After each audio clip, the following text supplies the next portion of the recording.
பக்தியுளி நேயர்களுக்கு அடியேன் கோவிந்த பட்டரின் கோடானு கோடி நமஸ்காரம். 14/2/2025 வெள்ளிக்கிழமையோட ஒட்டிய பூர நட்சத்திரம் வருது. பூரம் யாருக்கு விசேஷம்? ஆடிப்பூரம்னாலே யாருக்கு விசேஷம் சொல்லுவோம்? ஆண்டாளுக்கு. ரெங்கநாதரோட ஐக்கியமான ஆண்டாளுக்கு பூர நட்சத்திரம் ரொம்ப விசேஷம். பூரம் பிறந்த நட்சத்திரம். அந்த பிறந்த நட்சத்திரம் ஆண்டாளுடைய பிறந்த அந்த நட்சத்திரமானது வெள்ளிக்கிழமை வருகிறது. 14/2/2025. அதுல நீங்க செய்ய வேண்டிய பரிகாரம் என்ன?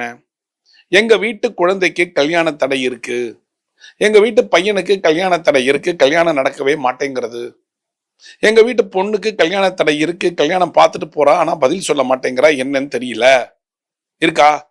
இந்த மாதிரியானவர்கள் எல்லாம் செய்யக்கூடிய ஒரு விஷயம் ஆண்டாளுக்கு செய்யணும். என்ன செய்யணும்னா, பூரத்தன்னைக்கு ஒவ்வொரு கோவில்கள்லையும் ஆண்டாளுக்கு அபிஷேகம் நடக்கும். அந்த ஆண்டாளுக்கு அபிஷேகம் நடக்கும் பொழுது நீங்கள் எந்த பொருள் வேணாலும் வாங்கி தரலாம். பாலோ, தயிரோ, தேனோ, பழமோ, எது வேணாலும் வாங்கி தரலாம் அபிஷேகத்துக்கு. அந்த அபிஷேகத்தை தயவு செஞ்சு உட்கார்ந்து பாருங்க. ஒவ்வொரு கோவில்கள்லையும் சில கோவில்கள் எல்லாம் சங்கல்பம் எடுத்துக் கொள்வார்கள். அந்த சங்கல்பத்திலே நீங்கள் கலந்து கொள்ளுங்கள். உங்கள் வீட்டிலே யாருக்கு கல்யாண மாலையோ அவங்களுடைய பேரை சொல்லி சங்கல்பம் எடுத்துட்டீங்கன்னா போதுமானது. அபிஷேகம் நடக்கும். அந்த அபிஷேகம் நடந்து முடிந்தவுடன் தீர்த்தங்கள் கொடுப்பார்கள், வாங்கிக் கொள்ளுங்கள். இப்ப நீங்க செய்ய வேண்டிய ஒரு பரிகாரம் தான் சொல்ல போறேன்.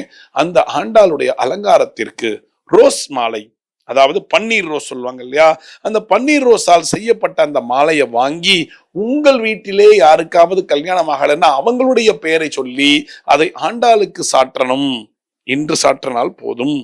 ஏன்னா வெள்ளிக்கிழமை பூரமும் சேர்ந்து இருக்கிறதுனால நீங்கள் அலங்காரத்திற்கு ரோஸ் மாலை தான் வாங்கணும். என்ன ரோஸ்? பன்னீர் ரோஸ். அந்த பன்னீர் ரோஸ் மாலையை நல்லா பெருசா வாங்கி அழகா ஆண்டாளுக்கு சாத்துங்க. அலங்காரத்துல சாத்திட்டு, ஒருவேளை அந்த அலங்காரத்தை நீங்க சேவிக்கலாம்னா இருந்து அலங்காரத்தை தரிசனம் பண்ணிட்டு, உங்களுடைய வீட்டுல யாராவது கல்யாணம் ஆகலைன்னா அவங்களோட பேர் நட்சத்திரத்தை நீங்க மனசார நினைச்சு ஆண்டாளுடைய திருவடியிலே சமர்ப்பிச்சுட்டு வாங்கோ. சீக்கிரம் கல்யாணம் ஆகும், கல்யாண தடை விலகும். ஒருவேளை எங்க வீட்டை சுத்தி ஆண்டாள் இல்லைங்க, பெருமாள் கோயில் இருக்கு, மகாலட்சுமி இருக்கா, ஆனா ஆண்டாள் இல்ல, பூர நட்சத்திரம் நீங்க சொல்றீங்க, நான் என்ன பண்றது? ஒண்ணும் பண்ண வேண்டாம், அபிஷேகம் நடக்காது, பரவாயில்ல, வேண்டாம். அப்ப பன்னீர் ரோஸ் அந்த தாயாருக்கு சாற்றுங்கள். நல்ல பெரிய ரோஸா வாங்கி சாற்றும் பொழுது பெருமாளுக்கு தாயாருக்கு நைவேத்தியத்திற்கு பேரிச்சம்பழம் வாங்கிட்டு போங்க. ரைட்டுங்களா? ஆண்டாள் இல்லாத இடத்துல, ஆண்டாள் இருக்கிற இடத்துல என்ன பண்ணோம்? திருமஞ்சனத்துக்கு அபிஷேகத்துக்கு ஏதாவது ஒரு பொருள், பாலோ, தயிரோ, தேனோ, பழமோ, ஏதோ ஒண்ணு, சந்தனமோ, குங்குமமோ, மஞ்சளோ, ஏதோ ஒண்ணு வாங்கி கொடுங்க. அபிஷேகத்துக்கு வாங்கி தரணும். அதுக்கப்புறம் அலங்காரத்துக்கு பன்னீர் ரோஸ்ல செய்த மாலை வாங்கி கொடுக்கணும். இது ஆண்டாளுக்கு. ஆண்டாள் சன்னதி இருக்கிற இடத்துக்கு ஏன் ரெண்டாம் தடவை சொல்றேன்னா கரெக்டா ஞாபகம் வச்சுக்கிறதுக்கு சொல்றேன். அதுக்கு அடுத்தது ஆண்டாள் சன்னதி இல்லைங்க, எங்க ஊர்ல பெருமாள் இருக்கார், தாயார் இருக்கார், ஆண்டாள் சன்னதி இல்ல. நான் இப்ப என்ன பண்ணலாம் அப்படின்னா, நீங்கள் தாயாருக்கு பன்னீர் ரோஸ் மாலை வாங்கி கொடுங்க பெருசா. அதுக்கப்புறம் பேரிச்சம்பழம் ஒரு பாக்கெட் வாங்கி கொடுத்து நிவேதனம் செய்ய சொல்லுங்கள். ரைட்டுங்களா? நிவேதனம் செய்து வாங்கிட்டு உங்க கையால ஒரு 10 பேருக்கு இருக்கிறத வச்சு பங்கிட்டு பட்டி கொடுத்துட்டு வந்துருங்க. சீக்கிரமா உங்க வீட்டுல இருக்கக்கூடிய குழந்தைகளுக்கு கல்யாணம் நடக்கும், கல்யாண பிராப்தம் நடக்கும். ஏன்னா ஆண்டாள் கல்யாணத்துக்கு நிறைய பாட்டு பாடியிருக்கா. வாரணம் ஆயிரம் சூழ வளம் செய்து நாராயணன் நம்பி நடக்கின்றான் என்னதிர்னு பாட்டெல்லாம் பாடியிருக்கா இல்லையா?